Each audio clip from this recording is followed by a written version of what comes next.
Hi hello ವಿದ್ಯಾರ್ಥಿಗಳೇ. So ಎಲ್ಲರೂ ಕೂಡ ಗಣಿ ಎಕ್ಸ್ಪ್ಲೋರ್ ಯೂಟ್ಯೂಬ್ ಚಾನಲ್ಗೆ ಸ್ವಾಗತ. ಓಕೆ, ಈ ಒಂದು ವಿಡಿಯೋ ಸ್ಪೆಷಲಾಗಿ ಸೆಮಿಸ್ಟರ್ ಸ್ಟೂಡೆಂಟ್ BS ನರ್ಸಿಂಗ್ ಎಲ್ಲ ವಿದ್ಯಾರ್ಥಿಗಳು ನೋಡಿರಿ. ಸೊ ಎಲ್ಲ ಸೆಮಿಸ್ಟರ್ ಸ್ಟೂಡೆಂಟ್ ಕೂಡ ನೋಡಿರಿ, ನಿಮ್ಮ ಸೆಮ್ ಬ್ಯಾಕ್ ಅನ್ನೋದು ಕ್ಲಿಯರ್ ಮಾಡಿಬಿಡ್ತೀನಿ. ಸೊ ಇದು ಒನ್ಸ್ ಟೈಮ್ ಹೇಳ್ತಿಲ್ಲ, ನಾನು ಭಾಳ ಸರ್ತಿ ಹೇಳ್ತಾ ಇದ್ದೀನಿ. ಆದರೂ ಕೂಡ ಈಗ ಸದ್ಯಕ್ಕೆ ಒಂದು ಅಪ್ಡೇಟು, ಯಾಕಂದರೆ ಎಕ್ಸಾಮ್ ನಿಯರ್ ಇರೋ ಕಾರಣ ಇನ್ನೊಂದು ಅಪ್ಡೇಟ್. ಓಕೆ, ಇದು ಇಂಪಾರ್ಟೆಂಟು ಯಾರಿಗಪ್ಪ ಅಂದರೆ ಸ್ಪೆಷಲಾಗಿ 6th 7th ಇದ್ದವ್ರಿಗೆ ಇಂಪಾರ್ಟೆಂಟು. ರಿಮೈನಿಂಗ್ ಸ್ಟೂಡೆಂಟು ಕೂಡ ನಿಮ್ಮ ಸೆಮ್ ಬ್ಯಾಕ್ ಬಗ್ಗೆ ತಿಳ್ಕೊಂಬಿಡ್ರಿ, ಮತ್ತೆ ಪದೇ ಪದೇ ಕೇಳಿಕೋಬೇಡ್ರಿ ನಮ್ಮನ್ನು. ಓಕೆ, ಯಾಕಂದರೆ ಪ್ರತಿ ಸರ್ತಿ ನೋಡ್ತಾ ಇರ್ತೀನಿ ನಾನು DM ಅಲ್ಲಿ ಪ್ರತಿ ನಿಮ್ಮದೇ ಇರ್ತದೆ. ಓಕೆ, ಅಂದರೆ accept 6th 7th semester student ಬಿಟ್ಟು ಸಹಿತ ರಿಮೈನಿಂಗ್ ಎಲ್ಲ ಸೆಮಿಸ್ಟರ್ ಸ್ಟೂಡೆಂಟ್ ಕೂಡ ಕೇಳ್ತೀರಾ ನಮ್ಮ ಸೆಮ್ ಬ್ಯಾಕ್ ರೂಲ್ಸಕ್ಕೆ ಸರಿಯಾಗಿ ಅರ್ಥ ಆಗ್ತಿಲ್ಲ. ಇವಾಗಾದರೂ ಯಾರಾದರೂ ಕ್ಲಾರಿಫೈ ಮಾಡಿರ್ತಂದು ಕೊನೆಗೆ ಹೇಳ್ತಾ ಇದ್ದಾನೆ. ಓಕೆ, ಇಲ್ಲಿವರೆಗೂ ಕೂಡ ಏನಿತ್ತು ಸ್ವಲ್ಪ ಸ್ಕಿಪ್ ಮಾಡ್ತೀರಂತಂದರೆ ಬೇಕಾದ್ರೆ ಮುಂದಕ್ಕೆ ಓಡಿಸಿ ನೋಡಿರಿ. ಯಾಕಂದರೆ ಸ್ವಲ್ಪ ಎಲ್ಲ ಹುಡುಗರು ಅರ್ಥ ಆಗಬೇಕು. First, second, third, 4th 5th ಯಾರೆಲ್ಲ ಇದ್ದರೂ ಎಲ್ಲರಿಗೂ ಅರ್ಥ ಆಗಬೇಕಂತ ವಿಡಿಯೋ ಮಾಡ್ತಿದ್ದೀನಿ. ಸೊ ಈಗ first semester and 3rd semester and 5th semester student ನೀವು ಕೂಡ ವಿಡಿಯೋ ನೋಡ್ತಿರ್ತೀರಿ. ಸೊ ನಿಮ್ಗೆ ಕ್ಲಾರಿಫೈ ಮಾಡ್ತೀನಿ ನೋಡಿ. ನಿಮ್ಮದು ಸೆಮ್ ಬ್ಯಾಕ್ ಮೊದಲೆಲ್ಲ ಯಾವ ರೀತಿ ಇತ್ತು? ಮೊದಲೆಲ್ಲ ಏನಂತಂದರೆ ನಿಮಗೆ 4th ಸೆಮಿಸ್ಟರ್ ಏನಾದರೂ ಕ್ಲಿಯರ್ ಇಲ್ಲದೆ ಹೋಗಿದ್ದರೆ ನಿಮಗೆ 5th ಸೆಮಿಸ್ಟರ್ ಎಂಟ್ರಿ ಇದ್ದಿಲ್ಲ. ಓಕೆ, ಅಂತಂದರೆ 4th ಸೆಮಿಸ್ಟರ್ ಇನ್ ಕೇಸ್ ಯಾವುದಾದ್ರು ಒಂದು ಸಬ್ಜೆಕ್ಟ್ ಫೇಲ್ ಆಯ್ತಪ್ಪ ಅಂತಂದರೆ ನಿಮಗೆ 5th ಸೆಮ್ ಎಂಟ್ರಿ ಬಿಡ್ತಾ ಇರಲಿಲ್ಲ. ಓಕೆ, ಸೊ ಇದಕ್ಕೋಸ್ಕರ ಭಾಳ ಕಡೆ ಕಾಲೇಜ್ ಕಡೆಯಿಂದನೂ ಕೂಡ ಲೆಟರ್ಸ್ ಏನಂತಂದರೆ INCಗೆ ಹೋಯಿತು. ಓಕೆ, INCದವರು ಏನು ಮಾಡ್ತಾರೆ, ನಮ್ಮದು ಲೀಡ್ ಮಾಡ್ತಾಯಿದ್ದಾರೆ. ಎಲ್ಲ ಯೂನಿವರ್ಸಿಟಿನೂ ಕೂಡ ಸದ್ಯಕ್ಕೆ ಏನಂತಂದ್ರೆ INCದವ್ರದ್ದೇ ಸಿಲೆಬಸ್ ತೊಗೊಂಡು ಅವ್ರು ಹಾಕಿರ್ತಕ್ಕಂಥ ರೂಲ್ಸ್ನೇ ಫಾಲೋ ಮಾಡ್ತಿದ್ದಾರೆ. ಸೊ ಹಂಗಾಗಿ ನಮ್ಮ RGHS ಕೂಡ ಅದನ್ನ ಫಾಲೋ ಮಾಡ್ತದೆ, ವರಿ ಮಾಡ್ಕೊಬಿಡಿ. ಓಕೆ, ಇದಕ್ಕೆ ಸಂಬಂಧಪಟ್ಟ ಹಾಗೆ ಏನಂತಂದರೆ 4th ಸೆಮಿಸ್ಟರ್ ಯಾರೆಲ್ಲ ಫೇಲ್ ಹಾಕಿದ್ರು 5th ಸೆಮ್ಗೆ ಎಂಟ್ರಿ ಕೊಡ್ತಾಯಿದ್ದಿಲ್ಲ, 4th ಸೆಮಿಸ್ಟರ್ ಕ್ಲಿಯರ್ ಮಾಡ್ಕೊಂಡು 5th ಮಾಡ್ರಿ ಅಂತಂದರು. ಇದು ಈ ಫಸ್ಟ್ ಬ್ಯಾಚ್ ಯಾರ್ದಿದೆ ಅಂದರೆ 2022 ಬ್ಯಾಚ್ ಯಾರ್ದಿಲ್ಲ ಇದೆ ಅವರಿಗೆ ಭಾಳ ಹೊಡೆತ ಬಿದ್ದಿತ್ತು. ಯಾಕಂತಂದರೆ ಅವ್ರಿಗೆ 4th ಸೆಮಿಸ್ಟರ್ ಫೇಲ್ ಆದವ್ರಿಗೆ 5th ಸೆಮಿಸ್ಟರ್ ಎಂಟ್ರಿ ಬಿಡಲಿಲ್ಲ. ಓಕೆ, ಎಲ್ಲ ಕಡೆ ರೂಲ್ಸ್ ಇದೆ ಅಂತಂದು ಅಕ್ಸೆಪ್ಟ್ ಮಾಡಿದರು. ಬಟ್ ಅದಾದ ನಂತರ ಏನಪ್ಪ ಅಂತಂದರೆ ಒಂದು ಸರ್ಕ್ಯುಲರ್ ಬರ್ತದ INC ಕಡೆಯಿಂದ, ಇದನ್ನು ರದ್ದು ಮಾಡ್ತೀವಿ ಅಂತಂದು. ಓಕೆ, ಬಟ್ ನೋಡಿ ಹೆಂಗಾಗಿದೆ ಅಂತಂದರೆ ಆಟೋಮೆಟಿಕ್ಕಾಗಿ ಅದು ನೆಕ್ಸ್ಟ್ ಏನಾಗ್ತದೆ 4th ಸೆಮಿಸ್ಟರ್ ಅಷ್ಟೇ ಬರ್ಕೊತಾರೆ. ಓಕೆ, ಕ್ಲಿಯರ್ ಮಾಡ್ಕೊತಾರೆ. ನೆಕ್ಸ್ಟ್ ಅಂದರೆ ಅವಾಗ ಎಕ್ಸಾಮ್ ಬಾರದಾದ್ಮೇಲೆ ಏನಾಗಿತ್ತು, ನೋಟಿಫಿಕೇಷನ್ ಎಲ್ಲ ಕೂಡ ಬಂದಿತ್ತು. ಅಂದರೆ 4th ಸೆಮಿಸ್ಟರ್ ಕ್ಲಿಯರ್ ಮಾಡ್ಕೊತಾರೆ. ನೆಕ್ಸ್ಟು ಅದು ಅವ್ರ ಕ್ಲಾಸ್ಮೇಟ್ ಸ್ಟೂಡೆಂಟೇ 6th ಸೆಮಿಸ್ಟರ್ ಹೋದಾಗ 5th 6th ಎರಡು ಕೂಡ ಕೊಡಲಿಕ್ಕೆ ಅವಕಾಶ ಇಲ್ಲ ಅಂತ ಹೇಳಿದರು. ಯಾಕಂತಂದರೆ ಅದು ರದ್ದಂತರ ಆಗಿತ್ತು ಬಿಡಿ, ಬಟ್ ಎಟ್ ಎ ಟೈಮ್ ಎರಡೂ ಕೂಡ ಎಕ್ಸಾಮ್ ಕೊಡ್ಲಿಕ್ಕೆ ಬರಲ್ಲ. ಅಂತಂದರೆ 4th ಸೆಮಿಸ್ಟರ್ ಕ್ಲಿಯರ್ ಮಾಡ್ಕೊಂಡಿದ್ದೀರಾ, ನೆಕ್ಸ್ಟ್ 5th 6th ಎರಡು ಕೂಡ ಕೊಡ್ಲಿಕ್ಕೆ ಬರಲ್ಲ, ಆ ಥರ ರೂಲ್ಸ್ ಇಲ್ಲ. ನೆಕ್ಸ್ಟ್ ಆ ರೂಲ್ಸ್ ಅಂತ ತೆಗೆದಾಕ್ಬಿಟ್ರು. ಒಂದೇನು ಹೇಳ್ತೀನಿ ನೋಡ್ರಿ, 4th ಸೆಮಿಸ್ಟರ್ ನೀವೇನಾದರೂ ಕ್ಲಿಯರ್ ಆಗದೆ ಹೋಗಿದ್ರೆ 5th ಸೆಮಿಸ್ಟರ್ ಎಂಟ್ರಿ ಇಲ್ಲ ಅಂತ ಹೇಳಿದ್ರು ನೋಡ್ರಿ, ಆ ರೂಲ್ಸ್ ತೆಗೆದಾಕ್ಬಿಟ್ರು. ಓಕೆ, ರಿಮೈನಿಂಗ್ ಒಂದು ಉಳ್ಕೊಂತು. 6th ಸೆಮಿಸ್ಟರ್ ಕ್ಲಿಯರ್ ಆಗದೆ ಹೋದರೆ 7th ಸೆಮಿಸ್ಟರ್ ಎಂಟ್ರಿ ಇಲ್ಲ. ಓಕೆ, ಈ ರೂಲ್ಸು ನೆಕ್ಸ್ಟ್ ನಿಮಗೆ ಒಂದು ಸೆಮ್ ಬ್ಯಾಕ್ ಆಗಿ ರೂಲ್ ಬಂತು. ಓಕೆ, ಸೊ ಹಂಗಾಗಿ ಈಗ 5th 6th ಎರಡು ಕೂಡ ಕೊಡಲ್ಲ ಅಂತಂದಾಗ ಟೋಟಲಿ 1400 ಸ್ಟೂಡೆಂಟ್ ಏನಂತಂದರು 5th ಸೆಮಿಸ್ಟ್ರು 6th ಸೆಮಿಸ್ಟ್ರು ಎರಡು ಕೂಡ ಕೊಡಬೇಕು ಅಂತಂದು ಭಾಳ ಕಡೆ ಹೋರಾಟ ಮಾಡಿದ್ರು, ಎಲ್ಲ ಕೂಡ ಮಾಡಿದರು. ಕೊಡದೆ ಹೋದಾಗ ಕಾರಣ ಅಂತಂದ್ರೆ ಕೋರ್ಟಿಗೆ ಪೆಟಿಷನ್ಸ್ ಕೂಡ ಎಲ್ಲನೂ ಕೂಡ ಹಾಕಿಬಿಟ್ಟು 11 ಸ್ಟೂಡೆಂಟ್ ಮಾತ್ರ ಕರೆಕ್ಟಾಗಿ ಡಾಕ್ಯುಮೆಂಟ್ ಕೊಟ್ಟು ಎಲ್ಲನೂ ಕೂಡ ಕೋರ್ಟಿಗೆ ಹಾಕಿದರು. ಅದ್ರ ಸಂಬಂಧ ಏನಾಯ್ತು ಅಂತಂದರೆ ಅವ್ರಿಗೆ 5th ಬರೆದ್ರು, 6th ಕೂಡ ಬರೆದ್ರು. ಬಟ್ ರಿಮೈನಿಂಗ್ ಸ್ಟೂಡೆಂಟ್ ಬರ್ದಿದ್ದಿಲ್ಲ. ಅವ್ರಿಗೆ ಏನಪ್ಪ ಆಗಿತ್ತು ಅರ್ಥ ಮಾಡ್ಕೋರಿ, 5th 6th ಎರಡು ಕೂಡ ಕೊಟ್ಟಿದ್ದಿಲ್ಲ. ಸೊ 5th ಅಷ್ಟೇ ಬರೆದಿದ್ರು. ಈಗ 5th ಕೂಡ ಕ್ಲಿಯರ್ ಆಗಿದೆ. ಅದರಲ್ಲೂ ಕೂಡ ಇವಾಗ ಈ ಸದ್ಯಕ್ಕೆ ಎಷ್ಟು ಹುಡುಗರಿದ್ದಾರೆ ಅಂತಂದರೆ ಈ 6th ಬರಲಿಕ್ಕೆ ಮಾತ್ರ ಅವಕಾಶ ಕೊಡ್ತಾರೆ. ಯಾಕಂದರೆ ಅವ್ರು 6th ಕ್ಲಿಯರ್ ಇಲ್ಲ. ಓಕೆ, ಆ್ಯಂಡ್ ಅದ್ರ ಜೊತೆಗೆ ಮೊನ್ನೆ 6th ಸೆಮಿಸ್ಟರ್ ಬರೆದವರು ಹುಡುಗರು ಕೂಡ ಫೇಲ್ ಆಗಿರ್ತಾರೆ. ಅವರಿಗೆ 6th 7th ಎರಡು ಕೂಡ ಕೊಡ್ಲಿಕ್ಕೆ ಬರಲ್ಲ. ಯಾಕಂದರೆ ವಿತೌಟ್ 6th ಇರಲಾರ 7th ಹೆಂಗೆ ಫಾಲೋ ಆಗ್ತೀರಿ? ಸೊ ಬರಲ್ಲ. ಸೊ ಅದಕ್ಕೋಸ್ಕರ ಏನು ಮಾಡ್ತಾರೆ, ಮತ್ತೊಂದು ನೋಟಿಫಿಕೇಷನ್ ಬರ್ತದೆ. 6th ಸೆಮಿಸ್ಟ್ರ್ ಪಾಸ್ ಆಗದೆ ಹೋದರೂ ಸಹಿತ ಅಂತಂದರೆ ಆ ಸೆಮ್ ಬ್ಯಾಕ್ ಏನಿತ್ತು 7th ಸೆಮಿಸ್ಟರ್ ಎಂಟ್ರಿ ಇರಲಿಲ್ಲ ನೋಡ್ರಿ, ಅದನ್ನು ಕೂಡ ತೆಗೆದಾಕ್ತಾರೆ. ಡೈರೆಕ್ಟಾಗಿ ಏನು ಮಾಡ್ತಾರೆ ಅಂತಂದರೆ 7th ಸೆಮಿಸ್ಟರ್ ನೀವು ಕ್ಲಿಯರ್ ಇಲ್ಲದೆ ಹೋದರೆ ಮಾತ್ರ ಅಂದರೆ 8th ಸೆಮಿಸ್ಟ್ರಿಗೆ ಎಂಟ್ರಿ ಇಲ್ಲ. ಸೊ ಡೈರೆಕ್ಟ್ ಏನಾಯ್ತು, ಈಗ 4th ಸೆಮಿಸ್ಟ್ರು ಇಲ್ಲ, 6th ಸೆಮಿಸ್ಟ್ರ್ ಇಲ್ಲ, ಎರಡು ಗೇಟ್ ತೆಗೆದಾಕ್ಬಿಟ್ರು. ಡೈರೆಕ್ಟಾಗಿ ಒಂದೇ ಹೇಳ್ತಾರೆ, 7th ಸೆಮಿಸ್ಟರ್ ಕ್ಲಿಯರ್ ಆಗದೆ ಹೋದರೆ ಮಾತ್ರ 8th ಸೆಮಿಸ್ಟ್ರಿಗೆ ಎಂಟ್ರಿ ಇಲ್ಲ.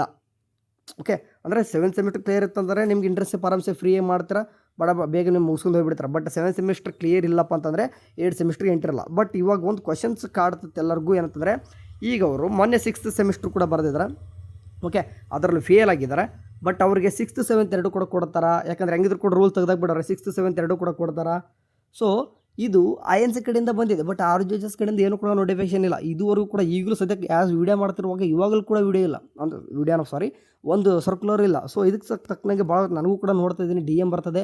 ನಾನು ಕೂಡ ಸೆನೆಟ್ ಮೆಂಬರ್ನು ಕೂಡ ಅಪ್ರೋಚ್ ಮಾಡ್ತಾಯಿದ್ದೆ. ಆ್ಯಂಡ್ ನನ್ನ ಜೊತೆ ಇರ್ತಕ್ಕಂಥ ಯಾರು ಆದಿತ್ಯ, ಶದ್ರಕ್ ಅವರೆಲ್ಲರೂ ಕೂಡ ಅಪ್ರೋಚ್ ಮಾಡ್ತಿದ್ವಿ, ವಿತ್ ಲಾಯರ್ ಕೂಡ ಕಂಡಕ್ಟ್ ಮಾಡ್ತೀವಿ, ಭಾಳ ಕಡೆ ಟ್ರೈ ಮಾಡ್ತಿದ್ವಿ. ಬಟ್ ಇವತ್ತು ಕೊನೆಗೆ ಏನಂತಂದರೆ ನಮ್ಮ ಈ ಒಂದು ಎಲ್ಲ ಕಡೆ ಮಾತುಕತೆ, ನಮ್ಮ ಗ್ರೂಪಲ್ಲಿ ಇರ್ತಕ್ಕಂಥ ಡಿಸ್ಕಷನ್ ಎಲ್ಲ ನೋಡಿಬಿಟ್ಟು ಆ್ಯಂಡ್ ಅವರು ಕೂಡ ಗೊತ್ತಾಗಿದೆ. ಆ್ಯಂಡ್ ಇನ್ ಕೇಸ್ ನಾವು ಯಾವ ರೀತಿ ಥಿಂಕ್ ಇತ್ತಪ್ಪ ನಮ್ಮ ಲೆವೆಲ್ಗೆ ಅಂತಂದರೆ, ಈಗ ಸದ್ಯಕ್ಕೆ ಏನಾಯ್ತಂದರೆ ನಾವು ಏನಾದರೂ ಅವ್ರು ಈ ಎಕ್ಸಾಮ್ ಅಪ್ಲಿಕೇಶನ್ ಈಗ ಜೂನ್ 16 ಅಂತ ಏನಿದ್ದಲ್ವ, ಅದಕ್ಕೆ ಏನಾದರೂ ಅಪ್ಲಿಕೇಶನ್ ಒಳಗಡೆ ಈ 6th 7th ಎರಡೂ ಕೂಡ ಅಪ್ಲಿಕೇಶನ್ ಓಪನ್ ಆಗದೆ ಹೋಗಿದ್ರೆ, ಓಕೆ ಅಂದರೆ ಅದು ಓಪನ್ ಆಗದೆ ಹೋಗಿದ್ರೆ ಫಿಕ್ಸ್. ಓಕೆ, ನಾವೇನು ಮಾಡ್ತಿದ್ವಿ, ಮತ್ತೆ ಕೋರ್ಟ್ ಅಪ್ಲೈ ಮಾಡ್ತಿದ್ವಿ, ಮತ್ತೆ ಯೂನಿವರ್ಸಿಟಿ ಎಕ್ಸಾಮ್ ಹೋಲ್ಡ್ ಮಾಡೇ ಮಾಡ್ತಿದ್ವಿ. ಈ ಸರ್ತಿ ಎಕ್ಸಾಮ್ ಬಿಫೋರ್ ಏನು ಮಾಡ್ತಿದ್ವಿ, ಇವಾಗಲೇ ಅಪ್ಲೈ ಮಾಡ್ತಿದ್ವಿ ನಾವು. ಓಕೆ, ಸೊ ಈ ಸರ್ತಿ ಭಾಳ ಮಟ್ಟಿಗೆ ಇದಾಕಿತ್ತು. ಸೊ ಆದರೆ ಈ ಸದ್ಯಕ್ಕೆ ಏನಂತಂದರೆ ಅವ್ರು ತಾವೇ ಏನು ಮಾಡಬೇಕು, ವಿತಿನ್ ಅವ್ರಿಗೆ ಈ ರೀತಿ ಮಾಡೋದು ಯಾಕೆ, ಓಕೆ, ಸ್ಟೂಡೆಂಟ್ಗೆ ಸಂಬಂಧಪಟ್ಟಾಗೆ ಮತ್ತೆ ಕೋರ್ಟ್ ಹಾಕ್ತಾರಂತ ಅವರು ಕೂಡ ಗೊತ್ತಾಯಿದೆ. ಯಾಕಂದರೆ ನಮ್ಮ ಗ್ರೂಪಲ್ಲಿ ಇದ್ದೇ ಇರ್ತಾರೆ, ಅವರು ಅಲ್ಲಿರ್ತಕ್ಕಂಥ ಸೆನೆಟ್ ಮೆಂಬರ್ಸ್ ಇದ್ದೇ ಇರ್ತಾರೆ, ಮಾತುಕತೆಯನ್ನು ಕೂಡ ಗೊತ್ತಾಗಿರ್ತದೆ.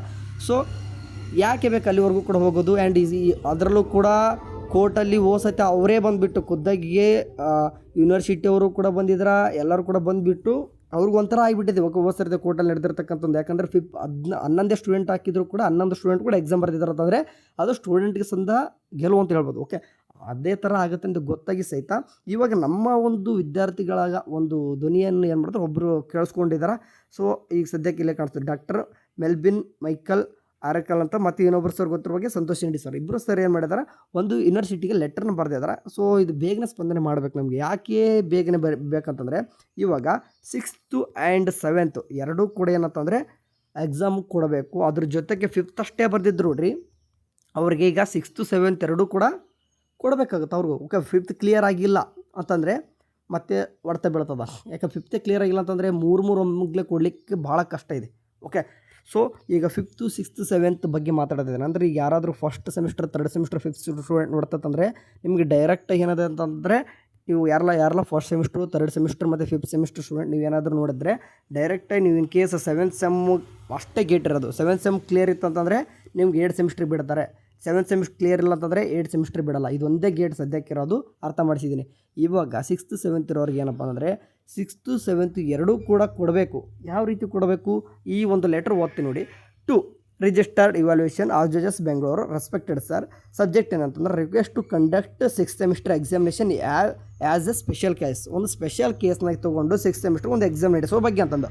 ಸೊ ಇದರಲ್ಲಿ ಏನಿದೆ, the BS nursing student of the 2022 batch were unable to appear for the 5th semester examination as per the circular issued by the INC which is designed at the 4th semester as the break semester. Okay, ಅವ್ರಿಗೆ ಗೊತ್ತಿದೆ ಇದ್ರ ಬಗ್ಗೆ. 2022 batch ಏನಂತಂದರೆ 5th ಸೆಮಿಸ್ಟ್ರಿಗೆ ಎಕ್ಸಾಮಿನೇಷನ್ಗೆ appear ಆಗಲಿಕ್ಕೆ ಬರ್ತಾ ಇದೆಲ್ಲ before. ಯಾಕಂದರೆ 4th semester clear break ಅಂದರೆ ಆ ಒಂದು ರೂಲ್ಸ್ ಇದ್ದದಕ್ಕೆ. ಬಟ್ ಅದನ್ನ ಈಗ ತೆಗೆದಾಕಿದ್ದಾರೆ, ಅದನ್ನು ಮಾತಾಡಲ್ಲ. ನೆಕ್ಸ್ಟ್ ಏನು ಮಾಡ್ತಾರೆ ನೋಡ್ರಿ, as per the revised notification, ಅಂದರೆ revised notification by the INC in January 2026, ಅಂದರೆ ಜನವರಿ 9ಕ್ಕೆ ಬಂದಿದೆ. ಆ ಒಂದು ಸರ್ಕ್ಯುಲರ್ ಅಥವಾ ನೋಟಿಫಿಕೇಶನ್ ಪ್ರಕಾರ students are required to clear all the subjects before the entering the 8th semester. ಅದು ಒಂದೇ ಟರ್ ನೋಡಿ, ಅಂದರೆ before entering the 8th semester ಏನಿದೆ ಅಂತ student required all the clear the subject, ಎಲ್ಲ ಕ್ಲಿಯರ್ ಕೂಡ ಇರಬೇಕು subject. However the students who had progress to 6th semester without appearing for the 5th semester, ನೋಡಿರಿ, without appearing for the 5th semester. Okay, 6th semester ಏನಾಗುತ್ತೆ, were not permit to appear for the both semester simultaneously. Okay, 5th ನೀವೇನಾದರೂ appear ಮಾಡಿದೆ 5th 6th ಹೆಂಗೆ ಕೊಡ್ಲಿಕ್ಕೆ ಬರ್ತದ as per the existing norms. Further more as student cannot appear for the higher semester without clearing the lower semester. They were allowed to appear only for the 5th semester examination. ಅಂದರೆ ಈ notification ಪ್ರಕಾರ ಈಗ ಏನು ಮಾಡ್ತಾರೆ ಅಂತಂದರೆ ಎಲ್ಲ ಸ್ಟೂಡೆಂಟ್ಗೆ ಏನು ಹೊಡೆದು ಬಿದ್ದಿಲ್ಲ ಈಗ ಸದ್ಯಕ್ಕಿದು. ಓಕೆ, ಈಗ 11 ಜನ ಏನು ಬರ್ತಾರೆ ಅವ್ರಿಗೂ ಕೂಡ ಏನು ಸಮಸ್ಯೆ ಇಲ್ಲ ಸದ್ಯಕ್ಕೆ. ಈಗ ರಿಮೈನಿಂಗ್ 1400 ಸ್ಟೂಡೆಂಟಲ್ಲಿ ಎಕ್ಸೆಪ್ಟಿಗೆ 11 ಸ್ಟೂಡೆಂಟ್ ಬಿಟ್ಟರೆ ಅವ್ರಿಗೆ ಇದು ಎಸ್ಪೆಷಲಿ ಕೊಟ್ಟಂಗೆ. ಈಗ ಅಂದರೆ ಇಲ್ಲಿ ಏನು ಹೇಳ್ತಾರೆ ಅಂತಂದರೆ, ಈ ಲೆಟ್ರ್ ಬರೆದಿರೋ ಉದ್ದೇಶ ಈಗ 5th ಸೆಮಿಸ್ಟರ್ ಏನಂತಂದರೆ ಅಷ್ಟೇ ಬರೆದ್ರು ಅವ್ರು ಮೊನ್ನೆ. ಓಕೆ, 6th ಸೆಮಿಸ್ಟರ್ ಬರೆದಿಲ್ಲ. ಸೊ ಹಂಗಾಗಿ ಅಟ್ಲೀಸ್ಟ್ ಅವ್ರು 6 ಎರಡು ಸೆಮಿಸ್ಟರ್ ಒಟ್ಟಿಗೆ ಬರಲಿಕ್ಕೆ ಬರಲ್ಲ. ಓಕೆ, ನಮ್ಮ ಯೂನಿವರ್ಸಿಟಿಗಳಿಗೆ ರೂಲ್ಸ್ ಏನಂತಂದರೆ 2 ಎಟ್ ಎ ಟೈಮ್ ಎಕ್ಸಾಮ್ ಬರಲಿಕ್ಕೆ ಬರಲ್ಲ. ಸೊ ಹಂಗಾಗಿ ಏನಂತಂದರೆ ಮೊದಲು 6th ಸೆಮಿಸ್ಟರ್ ಬರ್ಕೊಂಬಿಟ್ರೆ 7th ಸೆಮಿಸ್ಟರ್ ಆಮೇಲೆ ಬರಿಬೋದಲ್ವಾ. ಸೊ 2 ಎಟ್ ಎ ಟೈಮ್ ಬರಲಿಕ್ಕಂತ ಆಗಲ್ಲ. ಮೊದಲು 6th ಸೆಮಿಸ್ಟರ್ ಬರೋದು, ಆಮೇಲೆ 7th ಸೆಮಿಸ್ಟರ್ ಬರಿಬೋದು. Means in this context the students are requesting that the 6th semester examination conduct as a special case before the appearing the 7th semester examination. ಅಂದರೆ ಅವರು 7th semester 6th semester ಎರಡು ಕೂಡ ಕೊಡ್ಲಿಕ್ಕೆ ಬರಲ್ಲಲ್ವ ನಿಮಗೆ at a time. So ಅಂದರೆ before 7th semester exam conduct ಮಾಡೋಕ್ಕಂತ ಮುಂಚೆಗೆ ಒಂದು ಸ್ಪೆಷಲ್ ಎಕ್ಸಾಮ್ ನಡೆಸ್ತಾರೆ. ಯಾರಿಗೆ 6th ಸೆಮಿಸ್ಟರ್ ಸ್ಟೂಡೆಂಟ್ ಮಾತ್ರ. ಓಕೆ, 5th ಸೆಮಿಸ್ಟರ್ ಫೇಲ್ ಆದವರು ಬರ್ತಾರೆ ಅದರಲ್ಲಿ. ಮೊನ್ನೆ 1400 ಸ್ಟೂಡೆಂಟಲ್ಲಿ ಮತ್ತೆ ಅದರಲ್ಲೂ ಕೂಡ ಫೇಲ್ ಆಗಿತ್ತಂದ್ರೆ ಅವರೂ ಬರ್ತಾರೆ. ಆ್ಯಂಡ್ ಅದರಲ್ಲಿ ಪಾಸ್ ಆಗಿತ್ತು ಅಂತಂದರೆ 6th ಸೆಮಿಸ್ಟರ್ ಸ್ಟೂಡೆಂಟು ಕೂಡ ಬರ್ತಾರೆ. ಅವರಿಗೆ ಒಂದು ಸ್ಪೆಷಲ್ ಆಗಿ ಒಂದು ಎಕ್ಸಾಮ್ ನಡೆಸಿರಿ. ಓಕೆ, ಯಾರು ಬಿಫೋರ್ 7th ಸೆಮಿಸ್ಟರ್ ಎಂಟ್ರಿಂಗ್ ಬರಲಿಕ್ಕಂತ ಮುಂಚೆಗೆ this provisional has been considered in certain other states. ಯಾಕಂದರೆ ಈ ಥರ ಬೇರೆ ಸ್ಟೇಟ್ಗಳು ಕೂಡ ಮಾಡ್ತಾಯಿದ್ದಾರೆ. And implementing their similar approach will prevent the loss of 6 month academic time for the student. ನೋಡಿ, ಸ್ಟೂಡೆಂಟಿಗೆ 6 ತಿಂಗಳ ವ್ಯರ್ಥ ಆಗಬಾರ್ದು, ಲಾಸ್ ಆಗಬಾರ್ದು ಅನ್ನೋಕ್ಕೋಸ್ಕರ ಮಾಡ್ತಾಯಿದ್ದಾರೆ ಎಲ್ಲನೂ ಕೂಡ. So hence in thus interest of students welfare and alignment with INC circular it is requesting that the 6th semester examination be conducted before the June 2026 examination session. This will benefit student across Karnataka. ನೋಡಿ, ಕರ್ನಾಟಕದಲ್ಲಿರ್ತಕ್ಕಂಥ ಸ್ಟೂಡೆಂಟಿಗೆ before ಈಗ June ಗೊತ್ತಿರುವಾಗ 16ಕ್ಕೆ ಈ ಎಲ್ಲ semester ನಡೀತವೆ examination. Okay, with supply ಕೂಡ ಎಲ್ಲನೂ ಕೂಡ ನಡೀತವೆ ಗೊತ್ತಿರುವಾಗ. And ಅವ್ರು ಏನು ಹೇಳ್ತಾರೆ, ಈ ಜೂನ್ಗಿಂತ ಮುಂಚೆಕ್ಕೆ ಒಂದು 6th ಸೆಮಿಸ್ಟ್ರ್ ಇನ್ನೊಂದು ಎಕ್ಸಾಮ್ ನಡೆಸಿಬಿಡ್ರಿ, ಸ್ಪೆಷಲಾಗಿ ಎಕ್ಸಾಮ್ ನಡೆಸಿರಿ. ಸೊ ನಾ ಯಾವ ರೀತಿ ಆಗುತ್ತೆ ಅಂತಲೂ ಕೂಡ ಹೇಳ್ತೇನೆ, ಈ ರೀತಿ ಆಗ್ಬೋದು ಅಂತ ಹೇಳ್ತೇನೆ ನಾನು ಕೊನೆಯದಾಗಿ. ಅಂದರೆ ಈ ರೀತಿ ನಡೆಸಿದರೆ, ಅಂದರೆ ಜೂನ್ಗಿಂತ ಬಿಫೋರ್ ಏನಾದರೂ ಅವ್ರು ಏನಾದರೂ 6th ಸೆಮಿಸ್ಟರ್ ನಡೆಸಿದರೆ ನೆಕ್ಸ್ಟ್ 7th ನಡೆಸ್ಬೋದಲ್ವಾ, ಯಾವುದೇ ರೀತಿ ಸಮಸ್ಯೆ ಇರೋದಿಲ್ಲ. ಅಂದರೆ ಈ ಕೇಸ್ ಹೆಂಗಾಗುತ್ತೆ, ಈ ಜೂನ್ 16 ಇದೆ, ಜೂನು 16ಕ್ಕೆ ಸ್ಟಾರ್ಟ್ ಆಗುತ್ತೆ ಅಂತ ಹೇಳಿದ್ರು. ಈಗ 16, 17, 18 ಅಥವಾ 16 ಒಂದಿನ ಗ್ಯಾಪ್ ಬಿಟ್ಟರೆ 18 ಅಥವಾ 20 ಈ ಥರ ನಡೆಸಿದ್ರು ಸಹಿತ 3 ಡೇಸಲ್ಲಿ 6th ಸೆಮಿಸ್ಟರ್ ಎಕ್ಸಾಮಿನೇಷನ್ ಮುಗಿಸ್ಕೊಂಬಿಡ್ರಿ. ಅರ್ಥ ಆಯಿತು? ಅಂದರೆ ಜೂನ್ 16ಕ್ಕೆ ಸ್ಟಾರ್ಟ್ ಆಗುತ್ತೆ ಅಂತಂದರೆ ಜೂನ್ 16, 17, 18 ಅಥವಾ ಜೂನ್ 16, 18, 20 ಒನ್ ಡೇ ಬಿಟ್ಟು ಅಂದರೂ ಕೂಡ 3 ಓಕೆ ಎಲ್ಲನೂ ಕೂಡ 3 ಮುಗಿಸ್ಕೊಂಬಿಟ್ರೆ 6th ಸೆಮಿಸ್ಟರ್ ಮುಗಿದೋಗ್ಬಿಡ್ತದೆ. ಆಮೇಲೆ ಅಂದರೆ ಟೈಮ್ ಟೇಬಲ್ ಯಾವ ರೀತಿ ರೆಡಿ ಮಾಡಬೇಕಂತ ಹೇಳ್ತಾ ಇದ್ದೀನಿ. ಮೊದಲು 6th ಸೆಮಿಸ್ಟರ್ ನಡೆಸ್ಕೊಂಡು ಆಮೇಲೆ 1st semester, 3rd semester, 5th semester ಎಲ್ಲ ಸಪ್ಲಿ ನಡೆಸ್ಕೊಂಡ್ಬಿಟ್ಟು ಕೊನೆಯದಲ್ಲಿ ಮತ್ತೆ 7th ಸೆಮಿಸ್ಟರ್ ಇಟ್ಟರೆ ಯಾವುದೇ ರೀತಿ ಸಮಸ್ಯೆ ಆಗೋದಲ್ಲ. ಓಕೆ, ಅಂದರೆ ಜಸ್ಟ್ ಇಂಟು ಕೊಡ್ತಾ ಇದ್ದೀನಿ, ಈ ರೀತಿ ಆಗ್ಬೋದು. ಸೊ ನಿಮ್ಗೆ ಬೆಸ್ಟ್ ನಾನು ಹೇಳ್ತಿರೋದು, ನಿಮ್ಗೆ ಏನು ಮಾಡ್ತೀರಪ್ಪ ಸದ್ಯಕ್ಕೆ ಅಂತಂದರೆ ಎಲ್ಲರೂ ಕೂಡ ಒಂದು ಕೆಲಸ ಮಾಡಿ. ಮೀನ್ಸ್ ಏನು ಮಾಡಿರಿ ಅಂತಂದರೆ ಮೊದಲು 6th ಸೆಮಿಸ್ಟರ್ ಎಲ್ಲನೂ ಕೂಡ ಕ್ಲಿಯರ್ ಓದ್ಕೊಂಬಿಡ್ರಿ.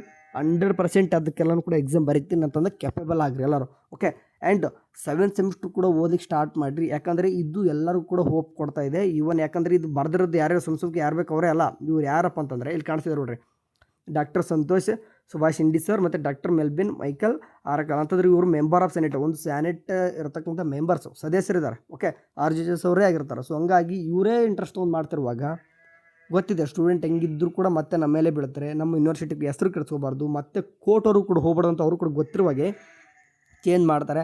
ಸ್ಟೂಡೆಂಟ್ ಅರ್ಥನೂ ಕೂಡ ಮಾಡ್ಕೊತಾರೆ ಅಂತ ನಾವೆಲ್ಲನೂ ಕೂಡ ಎಕ್ಸೆಪ್ಟ್ ಮಾಡೋಣ. ಈಗ ಸೆಮಿಸ್ಟರ್ ಸದ್ಯಕ್ಕೆ remaining student 1st, 3rd, 5th semester ಸ್ಟೂಡೆಂಟ್ಗೆ ನಿಮ್ಗೆ ಯಾವುದೇ ರೀತಿ ಸೆಮ್ ಬ್ಯಾಕ್ ಇಲ್ಲ ಅಂತ ಕನ್ಫರ್ಮೇಷನ್ ಆದಂಗೆ.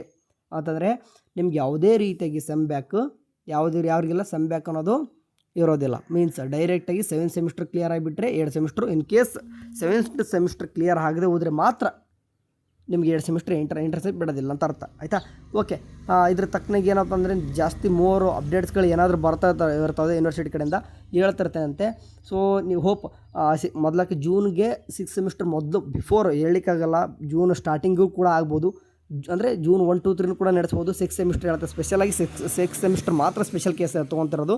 ಅದು ನಡೆಸಿಬಿಟ್ಟು ಮಧ್ಯೆ ಎಲ್ಲನೂ ಕೂಡ supplementary and 1st, 3rd, 5th ಎಲ್ಲನೂ ಕೂಡ ನಡೆಸ್ಕೊಂಡು ಆಮೇಲೆ ಮತ್ತೆ 7th ಸೆಮಿಸ್ಟರ್ ಕೂಡ ನಡೆಸ್ಬೋದು. ಈ ರೀತಿ ಆಗೋ ಚಾನ್ಸಸ್ ಇದೆ. ಸೊ ಹಂಗಾಗಿ ಬೆಟರ್ ಎರಡೂ ಕೂಡ ಓದೋಕ್ಕೆ ಸ್ಟಾರ್ಟ್ ಮಾಡಿ. 6th ಸೆಮಿಸ್ಟರ್ ಅಂತ ಕಂಪ್ಲೀಟಾಗಿ ಓದ್ಕೊಂಡ್ಬಿಟ್ಟು, ಯಾಕಂದರೆ ಬೇಗನೆ ಸ್ಟಾರ್ಟ್ ಮಾಡ್ತಾರೆ ಎಕ್ಸಾಮು. ಓಕೆ, 7th ಸೆಮಿಸ್ಟರ್ ಕೂಡ ಕಂಪ್ಲೀಟ್ ಓದ್ಕೋರಿ, ಬೇಗನೆ ಆಗ್ತದೆ. ಆ್ಯಂಡ್ ಇದೊಂದು ಥರ ಗುಡ್ ನ್ಯೂಸ್. ಓಕೆ, ಇದೇ ಜೂನ್ 9ಕ್ಕೆ ಬಂದಿರತಕ್ಕಂಥ ನ್ಯೂಸು. ಇದನ್ನೇ ತೊಗೊಂಡು ಏನು ಮಾಡೋರು ಅಂತಂದರೆ ಬಿಟ್ಟವ್ರೆ. ಓಕೆ, INC ಬಿಟ್ಟಿರ್ತಕ್ಕಂಥ ಸರ್ಟಿಫಿಕೇಟ್ಸ್ ಸರ್ಕ್ಯುಲರ್ದು. ಸೊ ಹೋಪ್ ಎಲ್ಲರೂ ಕೂಡ ಬೆಸ್ಟ್ ಆಗುತ್ತೆ. ಯಾಕಂದರೆ ಸೆನೆಟ್ ಮೆಂಬರ್ ತೊಗೊಂಡಿಷ್ಟು ಇಂಟ್ರೆಸ್ಟ್ ತೊಗೊಂಡು ಯೂನಿವರ್ಸಿಟಿಗೆ ಲೆಟರ್ ಬರ್ತಿರ್ತಾರೆ ಅಂತಂದರೆ ಸೊ ಎಲ್ಲರ ಸ್ಟೂಡೆಂಟು ಕೂಡ ಒಳ್ಳೆಯದಾಗುತ್ತೆ. ಏನೇ ಆದಲ್ಲಿ ಅದ್ರ ತಕ್ಕನಿಗೆ ಅಪ್ಡೇಟ್ಸ್ಗಳನ್ನು ವಾಟ್ಸಪ್ ಚಾನಲ್ಸ್ ಅಥವಾ ಇನ್ಸ್ಟಾಗ್ರಾಮ್ ಪೇಜಲ್ಲೂ ಕೂಡ ಹಾಕ್ತಿರ್ತೀನಿ. ಚಾನಲ್ ನೋಡ್ತಾರೆ. Thank you, bye.